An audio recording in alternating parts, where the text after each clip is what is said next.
The Peter Schiff Show. Well, it's been a volatile couple of days in the global financial markets, in particular, the foreign exchange and the precious metals markets. But before I get into all that, I want to give a special shout out to the newest sponsor of the Peter Schiff Show podcast, Raycon Wireless Earbuds. Let's thank Raycon for supporting the Peter Schiff Show podcast. Raycon earbuds start at about half the price of any other premium wireless earbud on the market. And you can get a 15% discount off an already low price when you buy your Raycon earbuds at raycon.com/gold. Well, the stock market yesterday, there was a huge rally in the NASDAQ.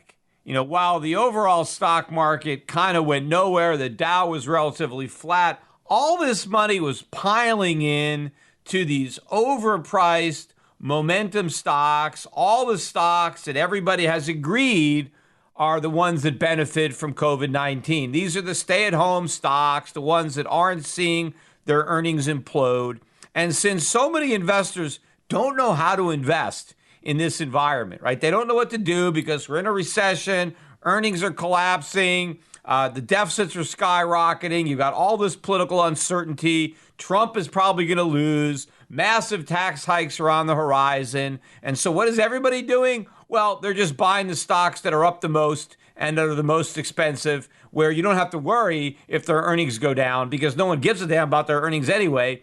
That's why they're buying the stocks. I mean, you would think these people would have enough sense to figure out that these companies are still going to get affected by COVID-19 because so many of their customers are about to be broke.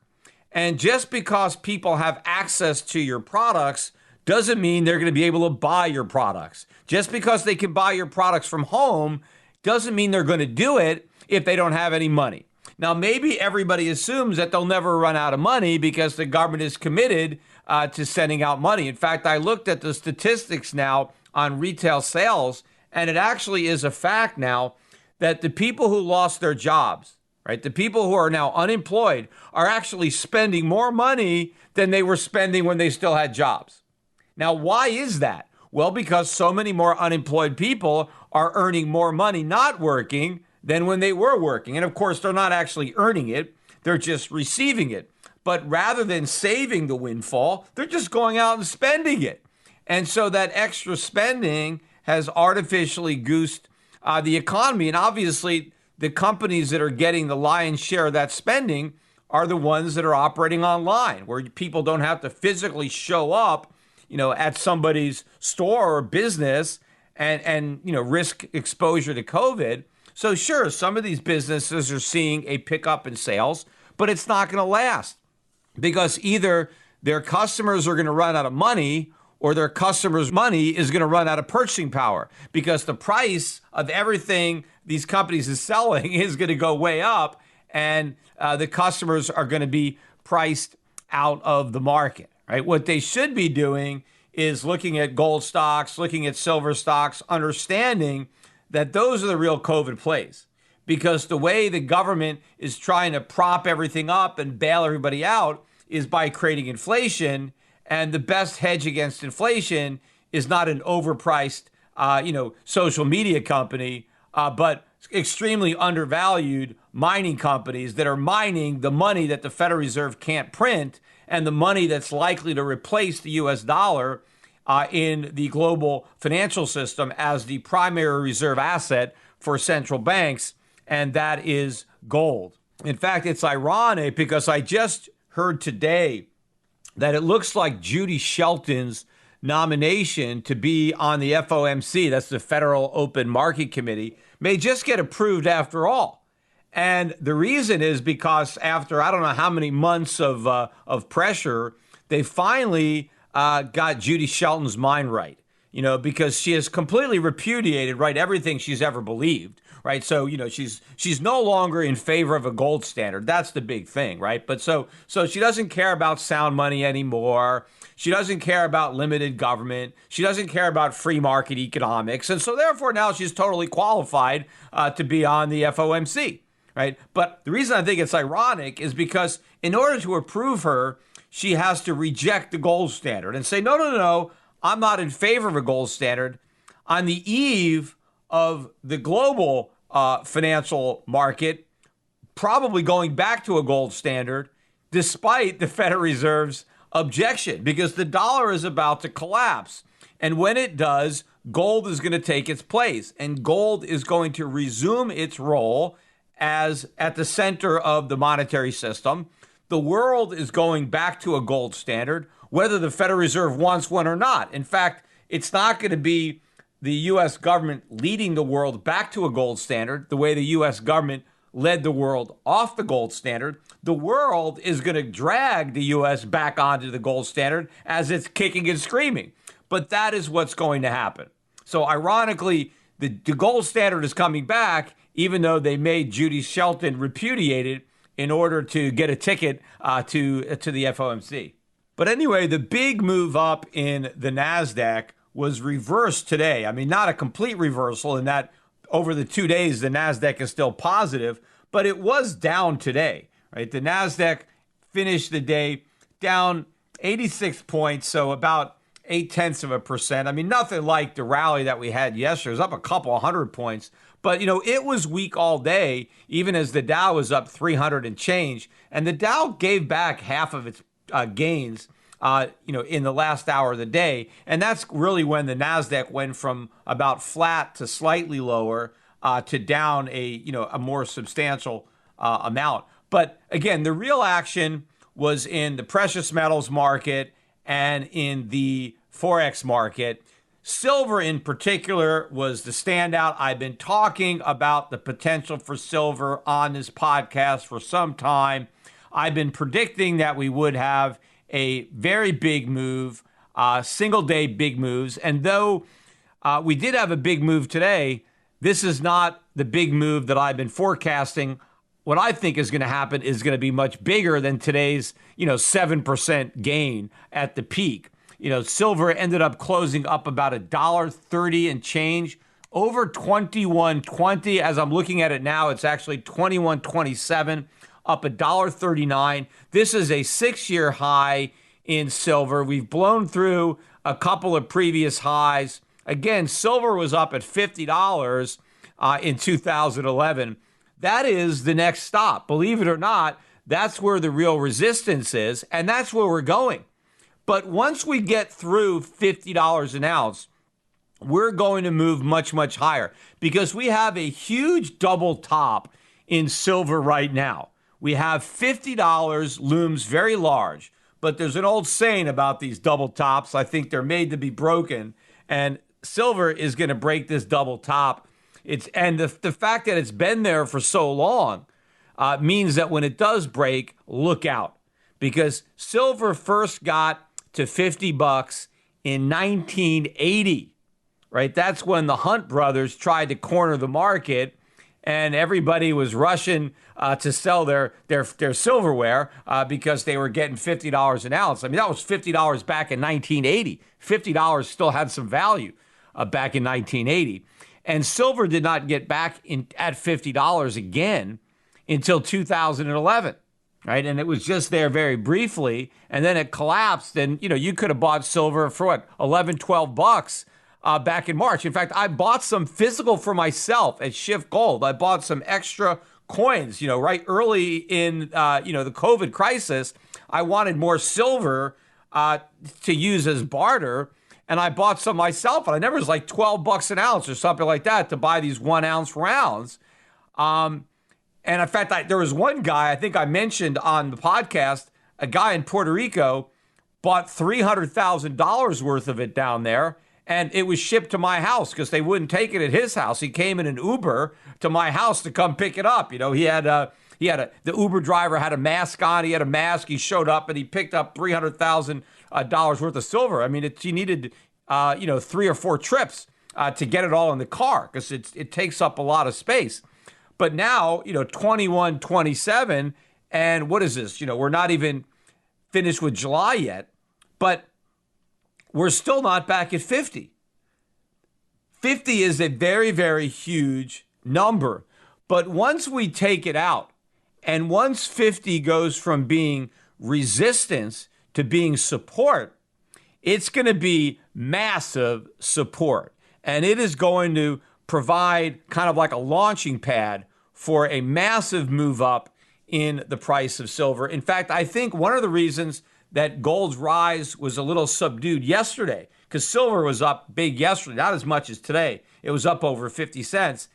Gold was only up a few bucks because I think we're unwinding these spreads. The last of the long gold, short silver spreads. My guess is the traders are unwinding these trades.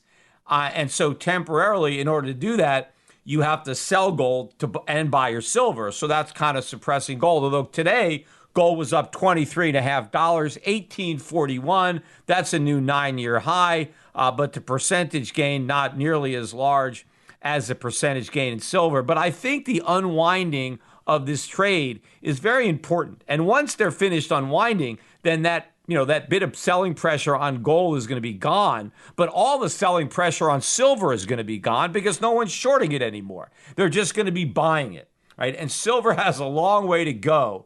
People who just don't know what to buy, and so they're just by default, buying Peloton, or Netflix or Tesla. Why don't you take a look at silver? By the way, you need silver in a lot of manufacturing. People don't realize there's a lot of industrial uses too for silver, in addition to its monetary properties. And silver is in short supply. So I think when people start looking at that, it's going much, much higher. This is bullish for gold too. I think the fact that silver was never confirming the gold bull market. Some people saw that as a non-confirmation, and so another reason not to believe in the gold bull market because silver wasn't, participating. Well, now it is, and so you can't say that anymore. I think the same thing with the mining stocks. Yesterday, the mining stocks were very, very strong. Not just the silver mining stocks that exploded, and that exploded again today, but even though we didn't have much of a move up in gold yesterday, the gold stocks were very strong, particularly the juniors. Again, today, the juniors are killing it.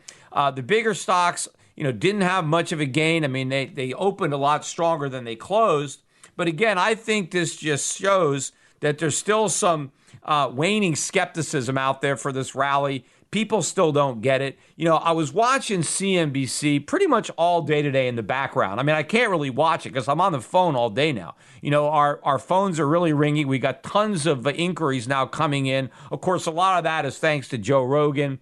We're getting a lot of people who heard me on the Joe Rogan podcast opening up accounts. In fact, we're so backed up. I'm talking to a lot of people myself because I want to move the process along. Because what I'm worried about is that we don't have a lot of time. Like, the bottom's going to drop out of the dollar any day. Gold could go through the roof any day. And so this is really a race, right? A race to beat the clock and get people out of the dollar. I wish I should have done Joe Rogan, a month ago or so, when I was 2 months ago, because, people could have got in a little sooner. But look, it's getting in now is still not too late. I mean, you have to get in, meaning you have to get out of the dollar before it's too late. But anyway, I'm listening to CNBC in the background. And I mean, they mentioned gold and silver like casually once or twice, but no big deal. Nobody cares. They're spending all day long talking about the NASDAQ stocks. Look, the GDX year to date is up twice as much as the NASDAQ. Twice as much. So why doesn't it get twice as much coverage? It doesn't get any coverage. It's minimal. But, it's not just that gold and silver prices are going up. That's a reason for CNBC to focus their attention on them. But what it means that they're going up, right? This means something. This means something to the economy, right? It means something for the financial system. Again, this is the canary in the coal mine, and the canary is dropping dead, right? And CNBC couldn't care less about what's happened to the canary. It's ignoring the canary. The canary's not looking so good. But hey, let's go back to the stock market. They should be focusing on what this means. But the problem is, in order to focus on what it means, you have to understand what it means. And I don't know if any of the network anchors have a clue, because if they had a clue, they wouldn't be working there. Just like they made sure that Judy Shelton doesn't actually advocate sound money anymore. In order to work at CNBC, you can't, have any knowledge about sound economics or money or capitalism. You have to sign on to their worldview. And so in their worldview, this is just a circus, a sideshow. Who cares what's happening to the price of gold, right? I talk about that conversation I had with the late Mark Haynes on CNBC, one of my first appearances on CNBC, or second or third appearances on Squawk Box. And I started talking about the price of gold because it had gone up from like 300 to 350 or something, since my last appearance on the show. And I said, look at gold, look at how much it's gone up. And Mark Haynes says, who cares about the price of gold? Why should I care about the price of gold? Exactly.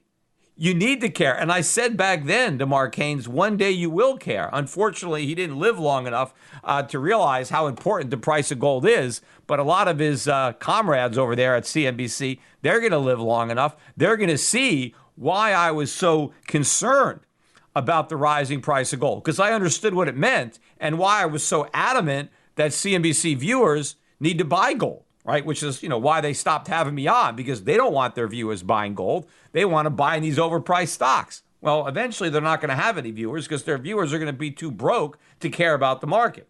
But the rising gold and silver price, which is about to explode. I mean, this is just the beginning of a much, much bigger move. We're barely getting started.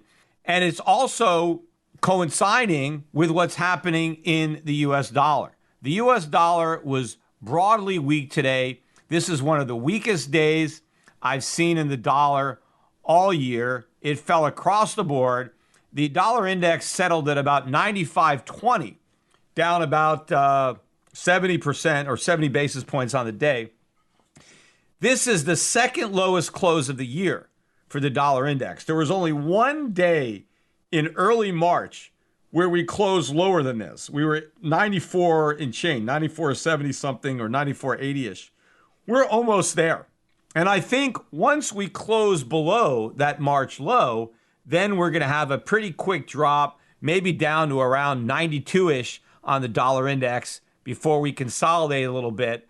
But the fireworks are really going to start probably when we crack 80, and then it's really going to, become an all-out crisis once we hit new all-time record lows down around 70. But all this could happen by next year. In fact, it even could happen this year. That's how quickly the dollar could unravel. That's not my most likely scenario. I think we probably have until sometime in 2021 before it really hits the fan. But, I wouldn't press my luck on that. I wouldn't just assume that you have all the way until next year to prepare for this. I would make sure that you're fully prepared as soon as possible, because the ramifications of not being prepared are horrific. But, look at some of the individual, currencies, because the euro, was only up about 65 basis points. But look at the Australian dollar, up over 150 basis points. So you saw a much stronger move in like a commodity-linked currency. But there are a lot of other currencies across the board, emerging market currencies in Asia and Latin America, very strong against the U.S. dollar. Look at the Brazilian real, up almost 3% in one day against the dollar. Now, the real had some big drops on the way down, so now it's getting it back and regaining it. But this is the beginning of something very, very big, And I noticed, someone on Twitter came out today and said, hey, Peter, you've been warning about this for a long time. How do we know that this is just not, another Chicken Little, the sky is falling? Look, I recognize that I've been warning about a dollar collapse, and the dollar hasn't collapsed. It's in the process of doing that, but yes, it didn't do it in the past. Somebody said, but you predicted that the crash in housing prices would cause a dollar crash, and it didn't. It caused a financial crisis. I know that. I predicted that. The way I predicted that dominoes would fall, if you go back to my book, the crash proof, had a profit from the coming economic collapse. You can buy version 2.0 on Amazon in paperback. The books are pretty cheap. But if you look at the way I described it, I said we had a housing bubble. I said the housing bubble was going to pop when real estate prices fell. When that happened, people would default on their mortgages, and that would impact the banks. The banks would then have huge losses, and there would be a financial crisis. That you'd have the bankruptcy of Fannie Mae and Freddie Mac, and all this would cause a financial crisis. I said the financial crisis would lead to the worst recession since the Great Depression, 10% unemployment, $1 trillion a year deficits. Every single thing I said would happen, happened.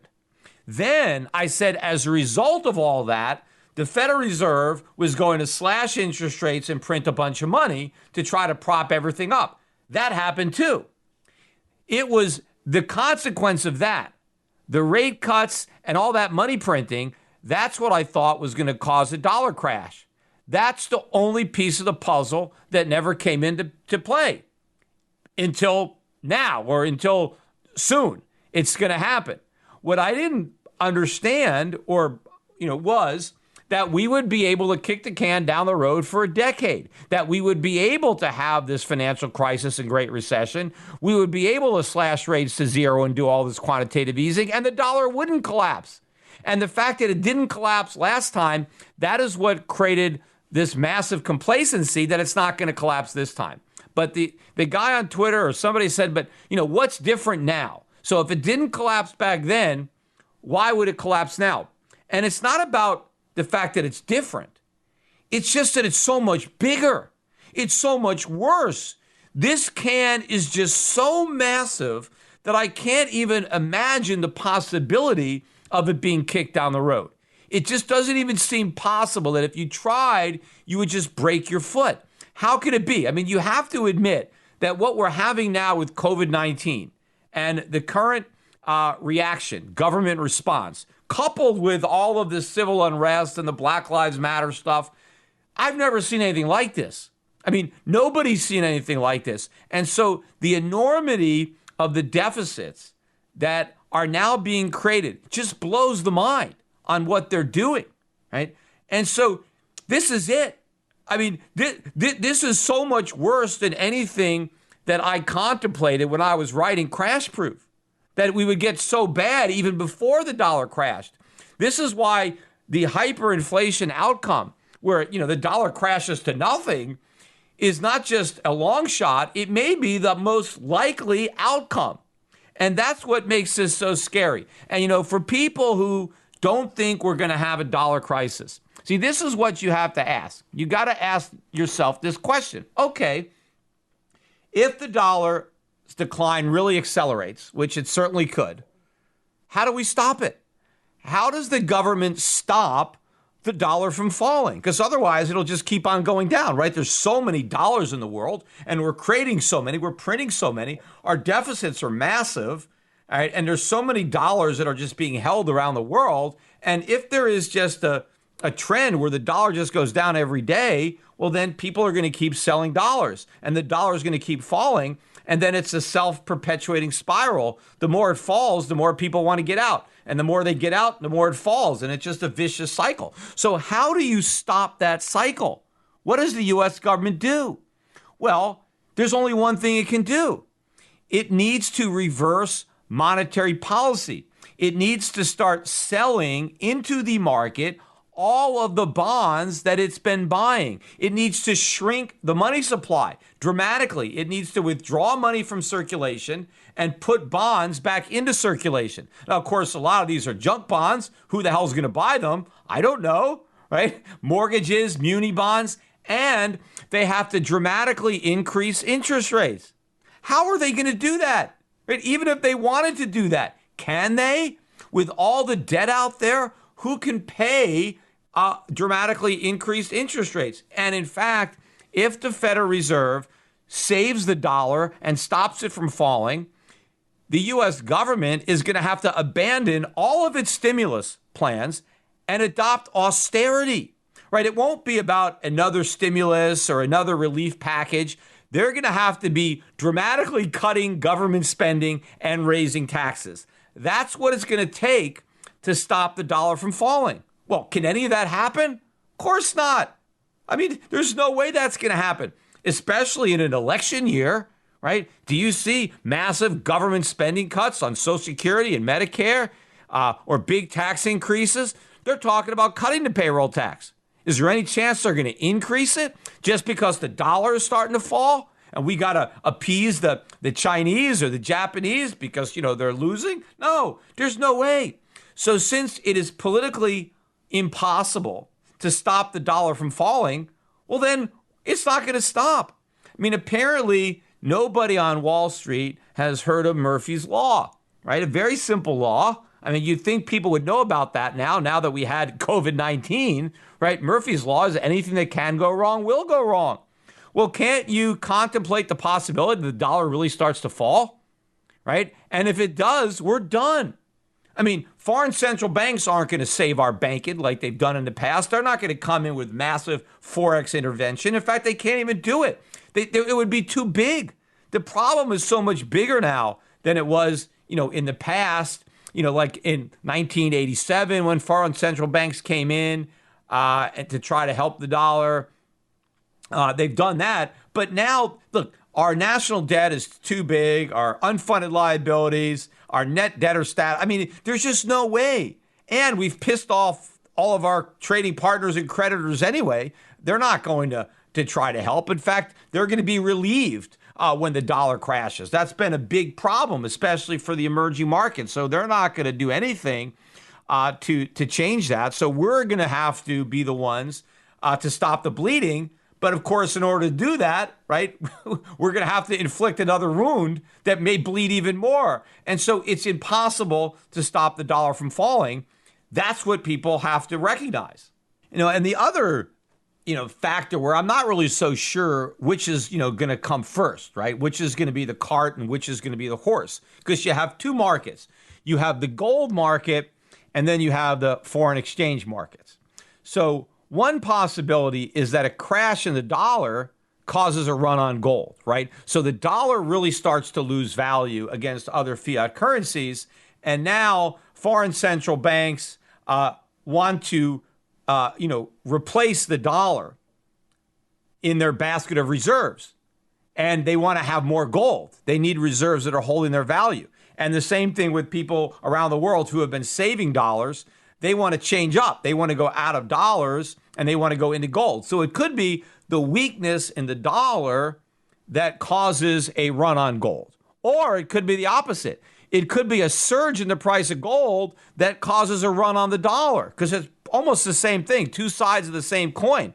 Because if you're a foreign central bank and you see the price of gold going 2,000, 2,500, 3,000, 4,000, 5,000, right? What you're really seeing is the value of your dollars collapsing in relation to gold.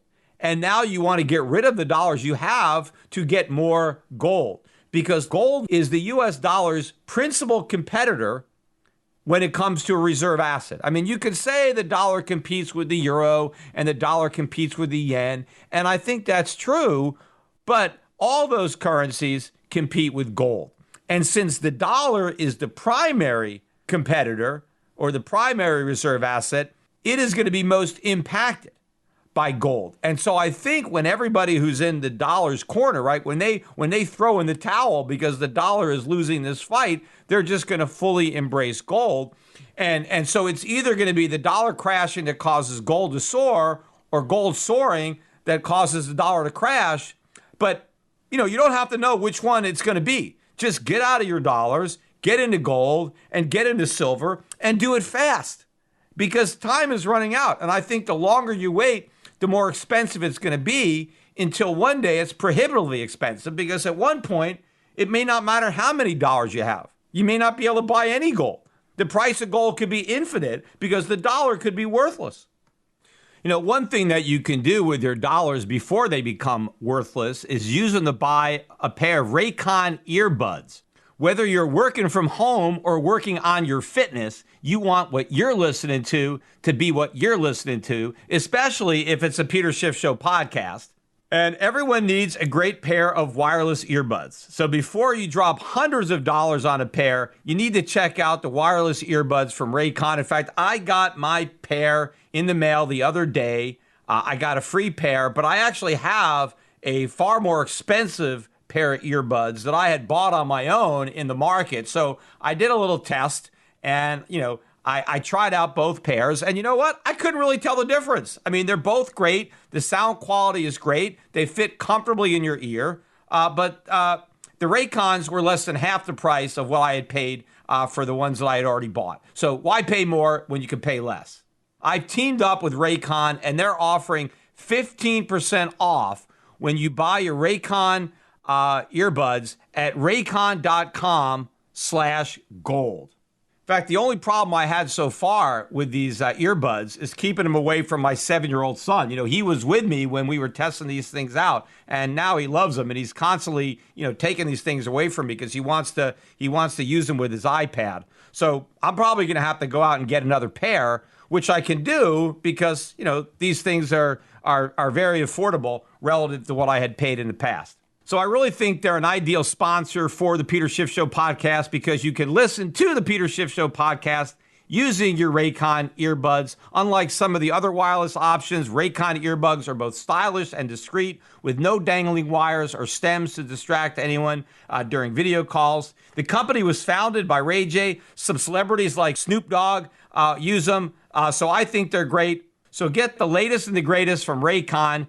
Get 15% off when you buy your pair at buyraycon.com/gold. That's buyraycon.com/gold for 15% off Raycon wireless earbuds. Buyraycon.com/gold. So while everybody on Wall Street and on Washington is completely oblivious to the implications of what's going on in the foreign exchange markets and in the precious metals markets, everybody is trying to scramble together to get a new relief package in place because the other relief package, the CARES Act, is up in the end of July. And then all those extended unemployment benefits, supplemental unemployment benefits expire. And so nobody wants that to happen. So everybody is trying to come up with this new relief package. Of course, what we really need is relief from government. That is the problem. Government is too big. Government is spending too much, printing too much, borrowing too much. So the only relief that would work would be to shrink government and to allow interest rates to rise and to allow a free market economy to fix what the government broke. But that ain't going to happen. So we're going to get another one of these inflation packages. And, what Trump wants to do is cut the payroll tax. He's saying he's holding out for a payroll tax cut. How are we going to cut the payroll tax? The payroll taxes that we're collecting now are already insufficient to meet the government's current Social Security obligations. It's already running at a deficit. They should be increasing the payroll tax if they want to keep Social Security. If they don't want to make cuts to Social Security, they need to be increasing the payroll tax. But Trump is talking about reducing it. How are you going to do that? Well, hey, we'll just let the Federal Reserve print the money. So that is the new method that Trump is advocating for Social Security is, hey, let's let the Federal Reserve finance the whole thing. Personally, yeah, I would like to completely eliminate permanently the entire payroll tax. It's a lousy tax. We should get rid of it. But then we got to get rid of Social Security because that's why the tax is there. I mean, that's the lie that Roosevelt and Congress pulled on the American public back in the 1930s when they sold us on this Ponzi scheme masquerading as an insurance program. But initially, it was a 2% tax. And it didn't cover anybody who was self-employed. They didn't start making the self-employed pay until the 1950s. Remember, the original idea was they just wanted to make sure that people who, didn't save any money, when they got to their old age, they weren't destitute. So if, some workers weren't smart enough to set aside for their own age, that they would have this insurance program that the government had, provided them, and they're going to put a tax on their wages. But anybody who was self-employed, they just assume, well, if you're smart enough to run your own business, you're smart enough to save for your retirement, so you don't need the government to do it for you. They only added the self-employed when they started, the Ponzi scheme was running out of money. So they had to rope those guys in in order to continue to make the payments. But it is a horrible tax, a payroll tax. The whole concept of a payroll tax is bad, right? Because if you want jobs, if jobs is one of your goals, and pretty much all the politicians out there, I mean, everybody wants to be a jobs president. Everybody wants to run on a jobs platform. Well, there's an old economic adage, and I forget who said it, but you get less of what you tax and you get more of what you subsidize, meaning that if the government taxes something, there'll be less of it, right? Because they're making it more expensive. A tax is a disincentive to do something. A subsidy, on the other hand, is where you're paying somebody to do something. So if you subsidize something, you'll get more of it. Like if you subsidize people not to work by paying them unemployment benefits that exceed what they were earning at a job, well, you're going to get more people who are unemployed. You're subsidizing people for not working, but then you're taxing them for working. So when you have a payroll tax, what you're doing is you're telling employers, if you want to avoid this tax, minimize your payroll. Because the payroll tax is, 15.3% tax on payroll. Well, how do you avoid that? Don't hire people. Automate. Use machines or robots. Outsource. Use independent contractors. So the government makes labor less efficient by making labor more expensive. And so therefore they create an incentive for employers to try to substitute something else to avoid that tax. So if you really cared about jobs, you would get rid of the jobs tax. In fact, that's what they should call the payroll tax. They should actually call it a jobs tax, right? Because that's what it is. It's a tax on jobs. But of course, if anybody proposed a jobs tax, hey, I'd like to have a jobs tax, nobody would vote for a jobs tax. But, when you call it a payroll tax, so for somehow, people warm up to it because, the government is never honest. So we should get rid of the payroll tax, but of course we can't because the government is broke. The only way we can really get rid of it is if we get rid of Social Security, which is what we should do. We should eliminate that program now. Now, I recognize that a lot of people are going to lose a lot of money. Well, they're going to lose money anyway. If we continue to print all this money, Social Security is going to be worthless, right? It will. And I mentioned, I think on my podcast before, my father in his book, The Biggest Con, reproduced from the congressional record, William Proxmire, stating as much in Congress when they were worried about having to raise taxes to pay Social Security. And Proxmire said, look, it doesn't matter because we have an invention called the printing press, and we can print as much money as we need to pay these Social Security benefits. They may be worthless when the recipients receive them, but the benefits will be paid. So that was Proxmire acknowledging that at the end of the day, the Federal Reserve might be called on to make the Social Security payments, except they'll be worthless, but they're going to get paid. Well, what good is being paid in worthless money? That's the same thing as not getting paid. So if we don't do anything to diffuse the Social Security time bomb, then everybody who is dependent on Social Security will get wiped out because everybody will get paid in worthless money. You see, if we take my approach and end Social Security and cut government spending across the board, we can salvage the dollar. And then what we can do is we can have a transitionary period where we phase out means-tested Social Security benefits. So people who are unfortunately in such dire circumstances that they need their Social Security to live, they'll continue to get something, right? But everybody else, if you're rich or even comfortable, you don't get the money. You gotta prepare for your own retirement because we can't afford it. The money is not there. If we want to pretend the money is there by printing it, then it won't have any value, right? So my plan is the only one that actually makes sense to protect people who really need it. But what the government is doing is making sure that even the people who really need it get nothing because they're all going to get wiped out through inflation. But, Trump wants more stimulus. He wants more stimulus checks. He does want to extend the enhanced unemployment benefits, only he wants to kind of have some strings, maybe a back to work bonus or some way to mitigate the damage done by the first plan, which, was too lucrative and incentivized people to stay on unemployment. But of course, all unemployment benefits act as an incentive not to return to work.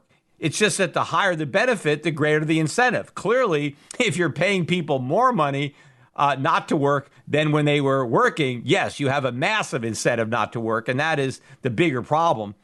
The only thing I think reasonable that Trump is proposing that I agree with is that Congress needs to pass some type of blanket liability protection for businesses who may get sued by either customers or employees who contract COVID or claim to contract COVID at that business. Of course, you never really know where you get it, but how litigious our society is, and with all the lawyers that we have, it's very risky for businesses now, especially small businesses. One lawsuit could wipe you out.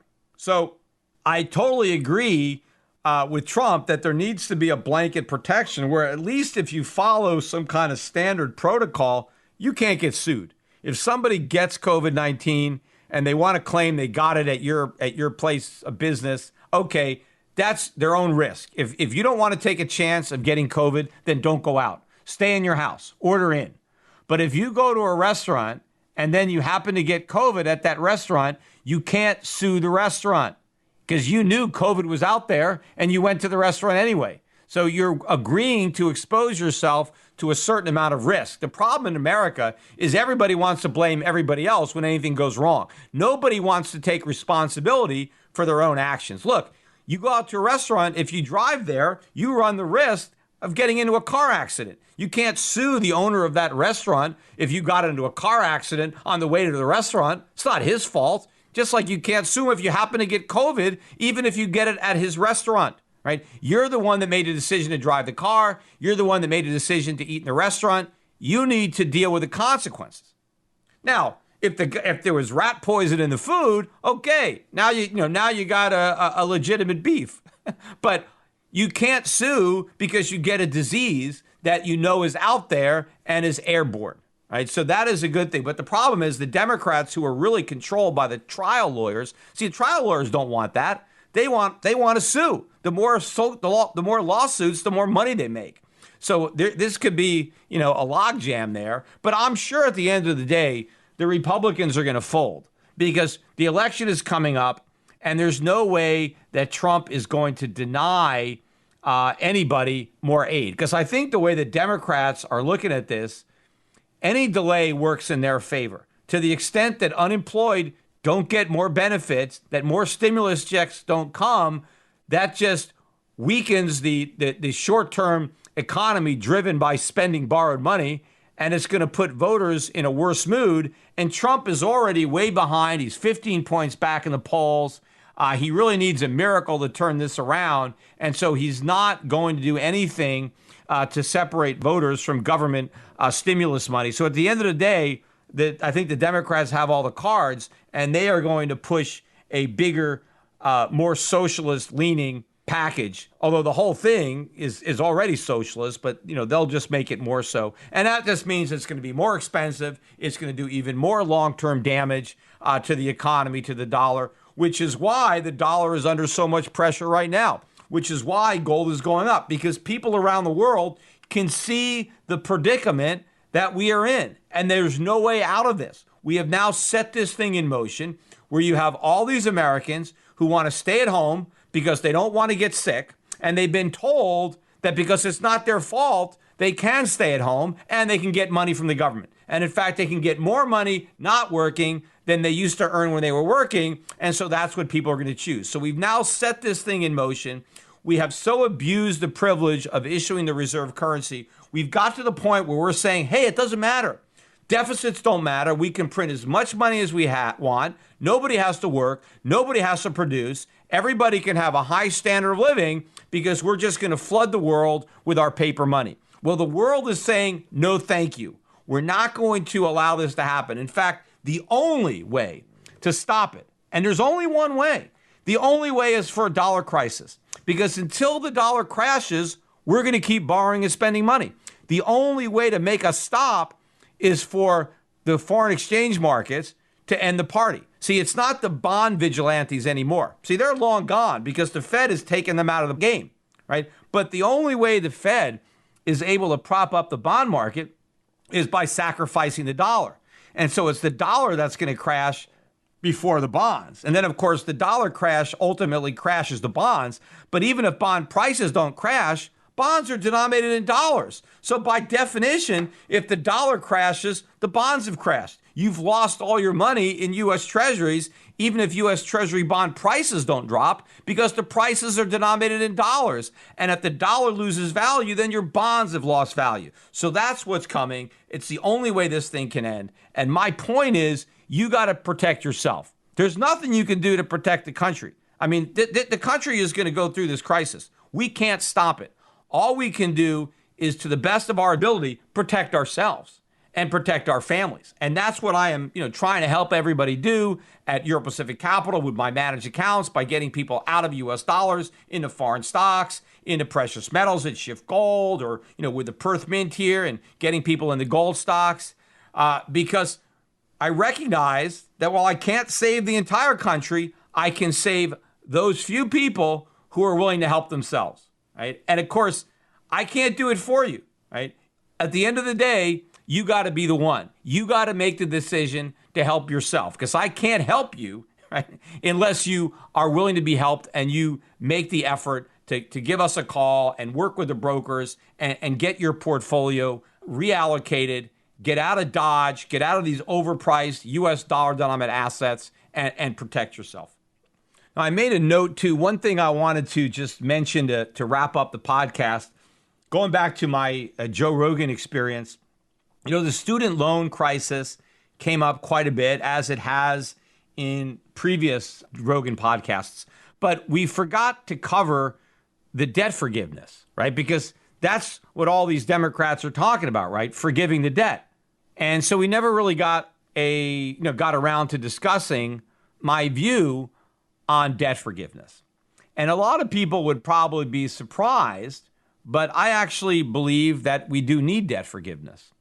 And only because it's the best option available when there are no good options at all. I mean, we never should have gotten into this predicament. But I recognize that a lot of young, impressionable teenagers, 17, 18-year-old kids, agreed to take on these loans. And we need to protect kids from doing dumb things, right? I mean, they really were taken advantage of by adults who should have known better, but who lied to a lot of these kids and got them to basically sell their souls. And that's what they did. And now they've got these worthless degrees and they're drowning in debt. And it is a huge problem. And so I'm not oblivious to that problem. I want to solve that problem, but I don't want to solve it in a way that makes it worse. I want to solve it in a way that it's actually solved and that we don't find ourselves in this predicament again. You see, the worst thing you could do is to forgive debt, but then continue to make student loans available in the future, because the moral hazard is off the charts, right? Because once you open the door to debt forgiveness, and in fact, even the fact that the possibility is out there is encouraging a lot more debt. But once students know that they may not have to repay what they borrow, that their debt is going to be forgiven, well, they will be even less adverse to accumulating the debt. In fact, it's almost like the more debt they have, the greater the likelihood that it'll be forgiven. And so now you have this perverse incentive to go even deeper into debt simply because that's the best way to get it forgiven. And of course, once the colleges know that you don't have to repay their loans, they can actually put that in the brochures. Hey, who cares what college costs? Borrow the money because you're never going to have to pay it back, right? So then, then they can start doing all sorts of things. Like they can start including a car, sign up to be a freshman and included in your tuition is a brand new car. Okay, great. Because now you're just, you're not going to have to pay the money back. So you might as well get a car, right? You're not going to have to pay for it. But even if they don't go, becoming that ridiculous, that is the problem. It is the moral hazard. So the only way that you can do debt forgiveness is if it's a one-time thing that will never be repeated again. But the only way to really guarantee that is to end all student loans going forward. So here's how you forgive loans. You basically eliminate student loans, no direct student loans, and no guaranteed loans. Government can't guarantee loans. So government is completely out of the college finance business. So the only way a student could borrow money would be to go to a bank, right? Normally, just like anybody else, and try to get a loan.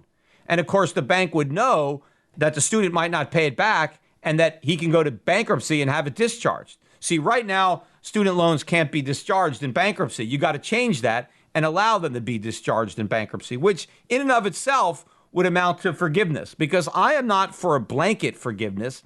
I want a means-tested forgiveness to minimize the cost to the taxpayer of forgiving all these loans, because there is a huge cost to the loans not getting repaid.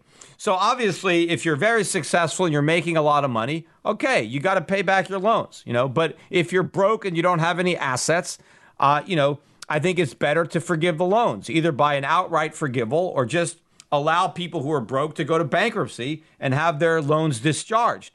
But what you have to do is you have to make sure that all these loans stop in the future so that you don't have the moral hazard, and so that college tuition will come way down so that people don't need to borrow money to go to college in the future, because college won't be nearly as expensive without all these loans. But I know there are some people that say, well, isn't this unfair? What about the people who paid for college? Yeah, that sucks, right? Paying for college sucks. If, you could have borrowed the money and you could have gotten it forgiven. But that's the problem right now, because right now there are a lot of people who think, and probably rightly so, that the student loans will eventually be forgiven, right? Which is why a lot of people who probably can't afford to pay to college are not doing it. I mean, if you're a smart parent right now, even if you have money set aside for your kid to go to college, what would the smart move be? To take that money and invest it, maybe send it to Euro Pacific Capital and invest it in non-dollars in gold stocks, and let your kid borrow the money to go to college. Because then when they forgive the college loans, you'll end up going to college for free. You're a complete sucker if you actually pay for college, because then your kids don't have any debt, and so they have nothing to be forgiven. So it is a very unfair system, and it punishes the people who did the right thing. But the alternative is to allow young people to drown in debt that they're never going to repay. And just like we let people declare bankruptcy, when they're in over their head, we believe in a second chance and a clean slate. We have to extend the same courtesy to a lot of young kids. But we have to recognize the reason they're in this predicament is because of government, because of left-leaning policies, these do-good policies where people pretended or thought that they were helping, but ended up hurting the very people that they were trying to help. So we need to admit the mistakes. And that, I think, would be part of the forgiveness plan, would be for everyone in Congress to publicly admit that subsidizing student loans was a mistake, that guaranteeing loans was a mistake, that direct loans were a mistake, and that the reason college is so expensive and the reason students have so much debt is because of government and government policies, right? We need to come up and make that confession too, right, publicly as part of the whole plan. But that's where I stand. But, it's not going to happen. The way student loans are going to be forgiven is the way all loans are going to be forgiven. They're going to be inflated away. Nobody is really going to have to pay back their student loans or their credit card debt or their auto loans or their mortgages. I mean, they'll pay it back, but they're going to pay it back in worthless money. So that doesn't count. But the problem is the debtor's gain is the creditor's loss. Because if you get to repay your loans in worthless money, that means you're repaid in worthless money. And so that means we wipe out the savings of a generation of Americans who have them, because there are Americans who are retired now and who are nearing retirement who own these assets. They are the creditors. They have money in bonds, whether it's corporate, municipal, treasuries. They have CDs. They have fixed annuities. They have cash value in a life insurance. They have a pension. They are America's creditors. They are about to get wiped out. That is the point. And so if you don't want to get wiped out by inflation, then you need to take action now to untax yourself, right? It's an inflation tax, and you got to build up your tax shelter from inflation. And the way that you shelter your assets from inflation is you get out of the dollar, because that is the currency that's being inflated. My son tweeted out the other day, year over year, money supply is up about 25%. That is the true inflation rate. We are inflating the money supply by 25%. And you know what? It's going up from here. This is massive inflation. This is an enormous tax. And you don't have a lot of time if you want to avoid this tax. So I'm here to help you. So please take advantage of what we're offering. Oh, while I'm talking about Twitter, I also want to mention my newest social media account, Instagram.